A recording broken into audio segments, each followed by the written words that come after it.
Chapter 5. When I came home to West Egg that night, I was afraid for a moment that my house was on fire. 2 o'clock, and the whole corner of the peninsula was blazing with light, which fell unreal on the shrubbery and made thin, elongating glints upon the roadside wires. Turning a corner, I saw that it was Gatsby's house, lit from tower to cellar. At first I thought it was another party, a wild rout that had resolved itself into hide-and-go-seek or sardines in the box, with all the house thrown open to the game. But there wasn't a sound, only wind in the trees which blew the wires and made the lights go off and on again as if the house had winked into the darkness. As my taxi groaned away, I saw Gatsby walking toward me across his lawn. "Your place looks like the World's Fair," I said. "Does it?" He turned his eyes toward it absently.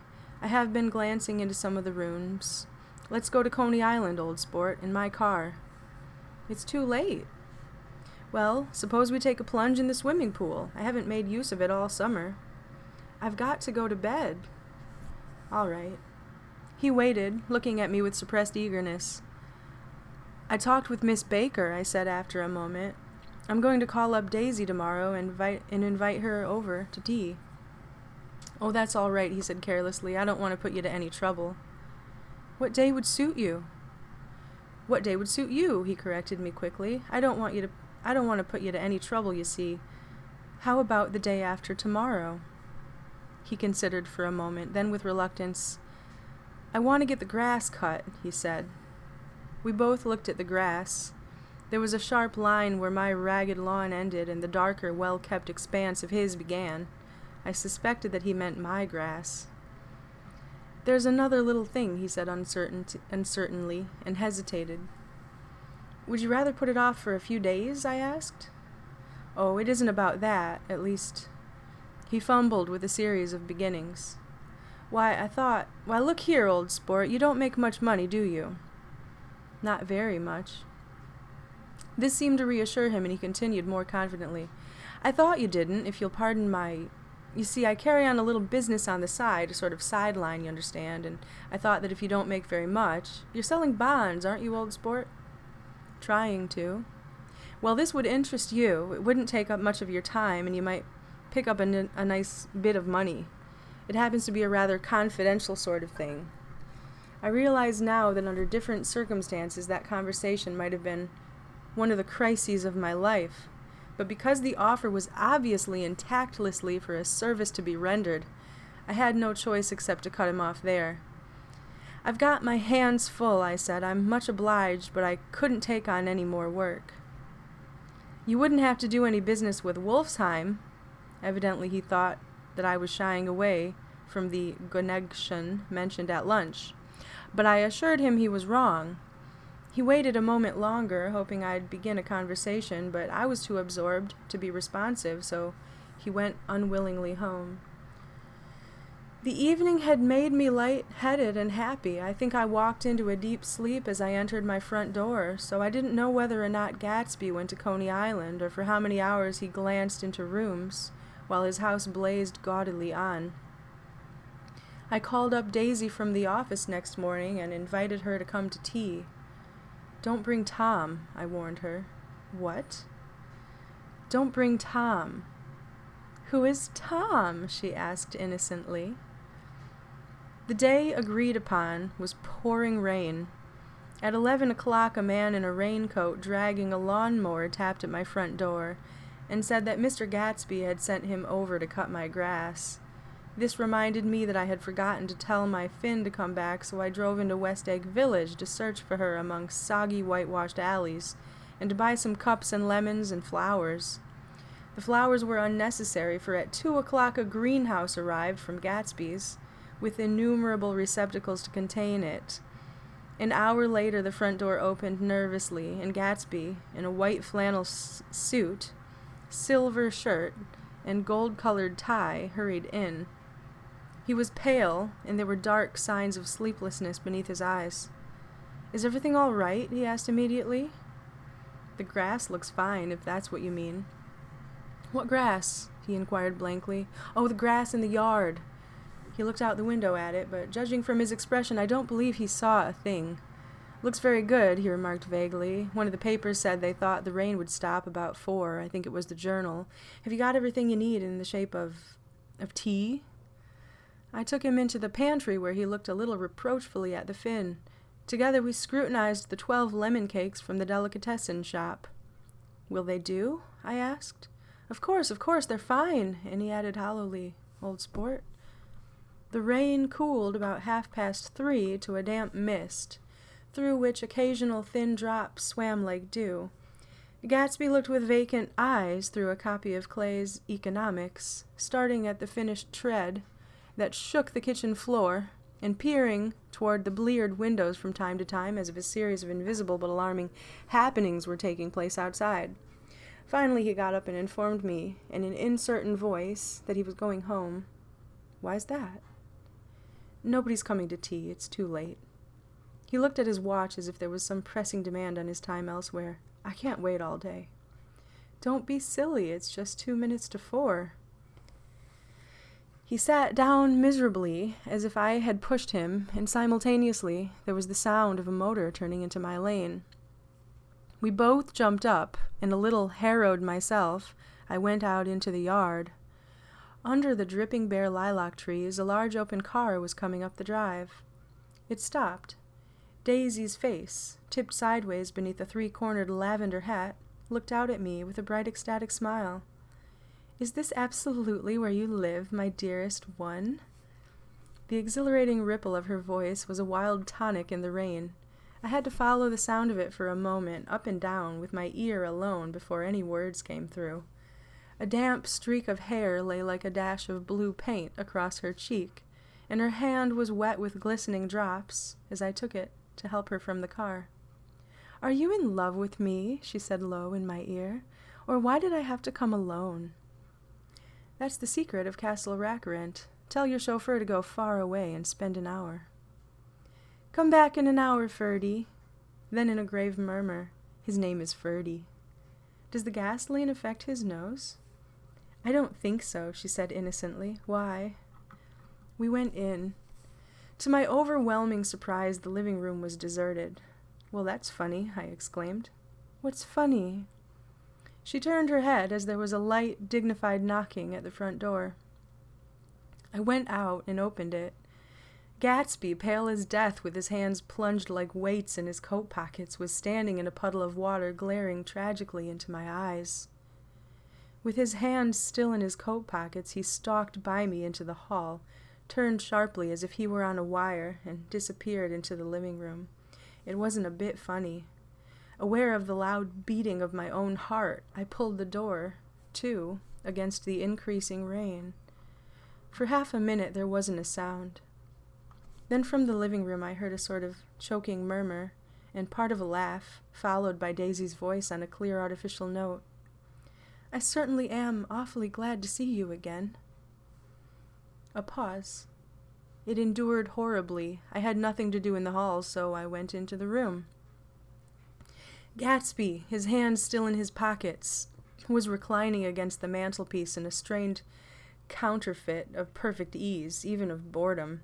His head leaned back so far that it rested against the face of a defunct mantelpiece clock, and from this position his distraught eyes stared down at Daisy, who was sitting frightened but graceful on the edge of a stiff chair. "We've met before," muttered Gatsby. His eyes glanced momentarily at me, and his lips parted with an abortive attempt at a laugh. Luckily, the clock took this moment to tilt dangerously at the pressure of his head, whereupon he turned and caught it with trembling fingers and set it back in place. Then he sat down rigidly, his elbow on the arm of the sofa, and his chin in his hand. "I'm sorry about the clock," he said. My own face had now assumed a deep tropical burn. I couldn't muster up a single commonplace out of 1,000 in my head. "It's an old clock," I told them idiotically. I think we all believed for a moment that it had smashed in pieces on the floor. "We haven't met for many years," said Daisy, her voice as matter-of-fact as it could ever be. 5 years next November. The automatic quality of Gatsby's answer set us all back at least another minute. I had them both on their feet with the desperate suggestion that they help me make tea in the kitchen when the demoniac Finn brought it in on a tray. Amid the welcome confusion of cups and cakes, a certain physical decency established itself. Gatsby got himself into a shadow, and while Daisy and I talked, looked conscientiously from one to the other of us with tense, unhappy eyes. However, as calmness wasn't an end in itself, I made an excuse at the first possible moment and got to my feet. "Where are you going?" demanded Gatsby in immediate alarm. "I'll be back. I've got to speak to you about something before you go." He followed me wildly into the kitchen, closed the door, and whispered, "Oh, God," in a miserable way. "What's the matter?" "This is a terrible mistake," he said, shaking his head from side to side. "A terrible, terrible mistake." "You're just embarrassed, that's all," and luckily I added, "Daisy's embarrassed too." "She's embarrassed?" he repeated incredulously. "Just as much as you are." "Don't talk so loud." "You're acting like a little boy," I broke out impatiently. "Not only that, but you're rude. Daisy's sitting in there all alone." He raised his hand to stop my words, looked at me with unforgettable reproach, and opening the door cautiously, went back into the other room. I walked out the back way, just as Gatsby had when he had made his nervous circuit of the house half an hour before, and ran for a huge black-knotted tree whose massed leaves made a fabric against the rain. Once more it was pouring, and my irregular lawn, well shaved by Gatsby's gardener, abounded in small muddy swamps and prehistoric marshes. There was nothing to look at from under the tree except Gatsby's enormous house, so I stared at it like Kant in his church steeple for half an hour. A brewer had built it early in the period craze, a decade before, and there was a story that he'd agreed to pay 5 years' taxes on all the neighboring cottages if the owners would have their roofs thatched with straw. Perhaps their refusal took the heart out of his plan to found a family. He went into an immediate decline. His children sold his house with the black wreaths still on the door. Americans, while occasionally willing to be serfs, have always been obstinate about being peasantry. After half an hour, the sun shone again, and the grocer's automobile rounded Gatsby's drive with the raw material for his servant's dinner. I felt sure he wouldn't eat a spoonful. A maid began opening the upper windows of his house, appeared momentarily in each, and, leaning from a large central bay, spat meditatively into the garden. It was time I went back. While the rain continued, it had seemed like the murmur of their voices, rising and swelling a little now and then with gusts of emotion. But in the new silence I felt that silence had fallen within the house, too. I went in, after making every possible noise in the kitchen, short of pushing over the stove, but I don't believe they heard a sound. They were sitting at either end of the couch looking at each other, as if some question had been asked, or was in the air, and every vestige of embarrassment was gone. Daisy's face was smeared with tears, and when I came in she jumped up and began wiping at it with her handkerchief before a mirror. But there was a change in Gatsby that was simply confounding. He literally glowed. Without a word or a gesture of exaltation, a new well-being radiated from him and filled the little room. "Oh, hello, old sport," he said, as if he hadn't seen me for years. I thought for a moment he was going to shake hands. It stopped raining. "Has it?" When he realized what I was talking about, there were twinkle bells of sunshine in the room. He smiled like a weatherman, with an ecstatic patron of recurrent light, and repeated the news to Daisy. "What do you think of that? It stopped raining." "I'm glad, Jay." Her throat, full of aching, grieving beauty, told only of her unexpected joy. "I want you and Daisy to come over to my house," he said. "I'd like to show you around." "You're sure you want me to come?" "Absolutely, old sport." Daisy went upstairs to wash her face, too late, I thought, with humiliation of my towels, while Gatsby and I waited on the lawn. "My house looks well, doesn't it?" he demanded. "See how the whole front of it catches the light." I agreed that it was splendid. "Yes." His eyes went over at every arched door and square tower. "It took me just 3 years to earn the money that bought it." "I thought you'd inherited your money." "I did, old sport," he said automatically, "but I lost most of it in the big panic, the panic of the war."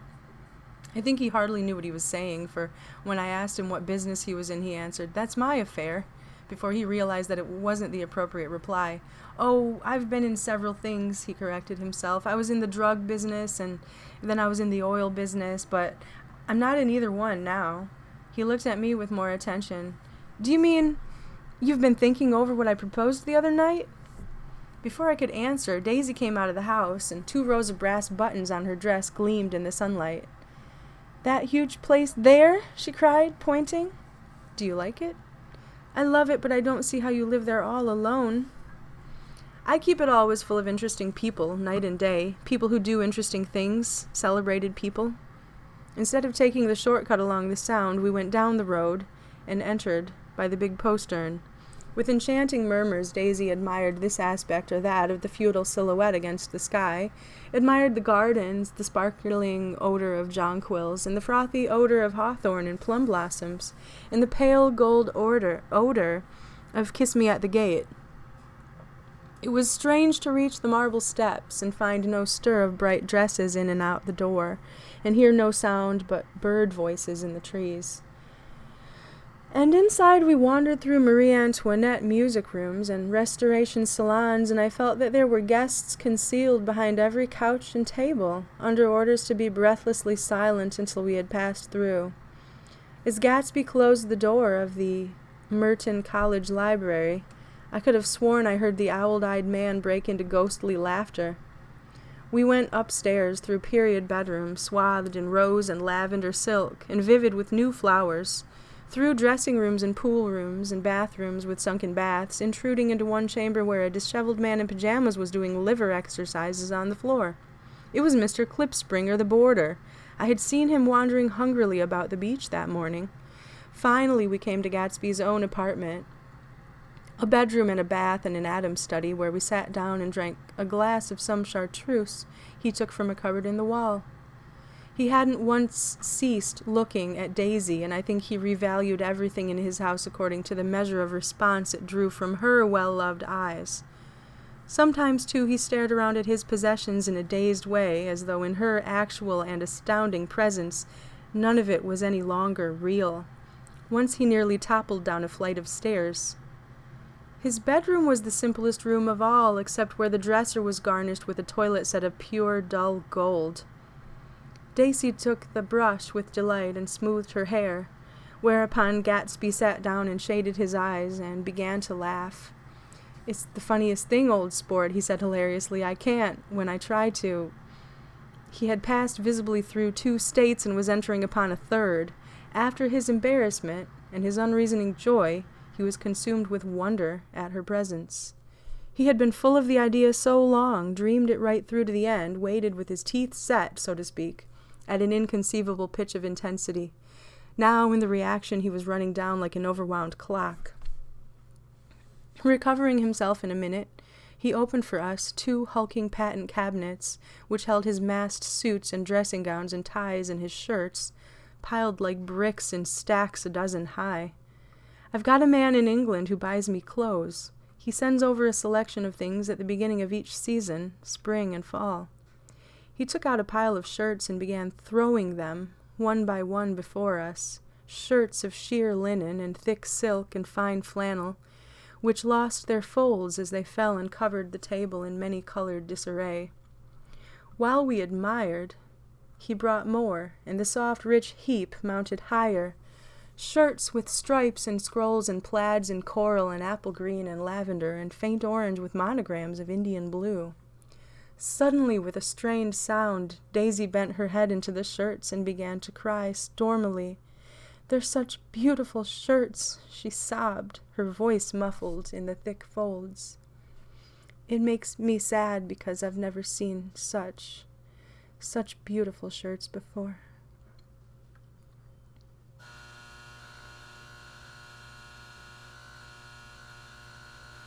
After the house, we were to see the grounds and the swimming pool and the hydroplane and the midsummer flowers, but outside Gatsby's window it began to rain again, so we stood in a row looking at the corrugated surface of the Sound. "If it wasn't for the mist, we could see your home across the bay," said Gatsby. "You always have a light green that burns all night. You always have a green light that burns all night at the end of your dock." Daisy put her arm through his abruptly, but he seemed absorbed in what he had just said. Possibly it had occurred to him that the colossal significance of that light had now vanished forever. Compared to the great distance that had separated him from Daisy, it had seemed very near to her, almost touching her. It had seemed as close as the star to the moon. Now it was again a green light on a dock. His count of enchanted objects had diminished by 1. I began to walk about the room, examining various indefinite objects in the half-darkness. A large photograph of an elderly man in yachting costume attracted me, hung on the wall over his desk. "Who's this?" That's Mr. Dan Cody, old sport." The name sounded faintly familiar. "He's dead now. He used to be my best friend years ago." There was a small picture of Gatsby, also in yachting costume, on the bureau, Gatsby with his head thrown back defiantly, taken apparently when he was about 18. "I adore it," exclaimed Daisy. "That pompadour. You never told me you had a pompadour. Or a yacht." "Look at this," said Gatsby quickly. "Here's a lot of clippings about you." They stood side by side examining it. I was going to ask to see the rubies when the phone rang and Gatsby took up the receiver. "Yes, well, I can't talk now, old sport. I said a small town. He must know what a small town is. Well, he's no use to us if Detroit is his idea of a small town." He rang off. "Come here, quick," cried Daisy at the window. The rain was still falling, but the darkness had parted in the west, and there was a pink and golden billow of foamy clouds above the sea. "Look at that," she whispered, and then, after a moment, "I'd like to just get one of those pink clouds and put you in it and push you around." I tried to go then, but they wouldn't hear of it. Perhaps my presence made them feel more satisfactorily alone. "I know what we'll do," said Gatsby. "We'll have Klipspringer over here, play the piano." He went out of the room calling, "Ewing!" and returned in a few minutes accompanied by an embarrassed, slightly worn young man with shell-rimmed glasses and scanty blonde hair. He was now decently clothed in a sport shirt, open at the neck, sneakers, and duck trousers of a nebulous hue. "Did we interrupt your exercise?" inquired Daisy politely.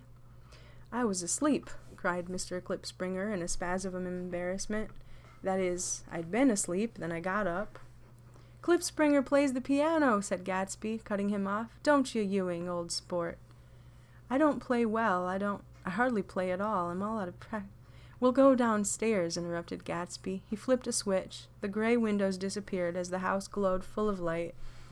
In the music room, Gatsby turned on a solitary lamp beside the piano. He lit Daisy's cigarette from a trembling match and sat down with her on a couch far across the room, where there was no light save what the gleaming floor bounced in from the hall. When Klipspringer had played the Love Nest, he turned around on the bench and searched unhappily for Gatsby in the gloom. "I'm all out of practice, you see. I told you I couldn't play. I'm all out of—" "Don't talk so much, old sport," commanded Gatsby. "Play! In the morning, in the evening, ain't we got fun?" Outside the wind was loud, and there was a faint flow of thunder along the sound. All the lights were going on in West Egg now. The electric trains, men carrying, were plunging home through the rain from New York. It was the hour of a profound human change, and excitement was generating on the air. One thing's sure and nothing's surer. The rich get richer and the poor get children. In the meantime, in between time. As I went over to say goodbye, I saw that the expression of bewilderment had come back into Gatsby's face, as though a faint doubt had occurred to him as to the quality of his present happiness. Almost 5 years. There must have been moments, even that afternoon, when Daisy tumbled short of his dreams, not through her own fault, but because of the colossal vitality of his illusion. It had gone beyond her, beyond everything. He had thrown himself into it with a creative passion, adding to it all the time, decking it out with every bright feather that drifted his way. No amount of fire or freshness can challenge what a man will store up in his ghostly heart. As I watched him, he adjusted himself a little, visibly. His hand took hold of hers, and as she said something low in his ear, he turned toward her with a rush of emotion. I think that voice held him most with its fluctuating, feverish warmth, because it couldn't be overdreamed. That voice was a deathless song. They had forgotten me, but Daisy glanced up and held out her hand. Gatsby didn't know me now at all. I looked once more at them, and they looked back at me, remotely, possessed by intense life. Then I went out of the room and down the marble steps into the rain, leaving them there together.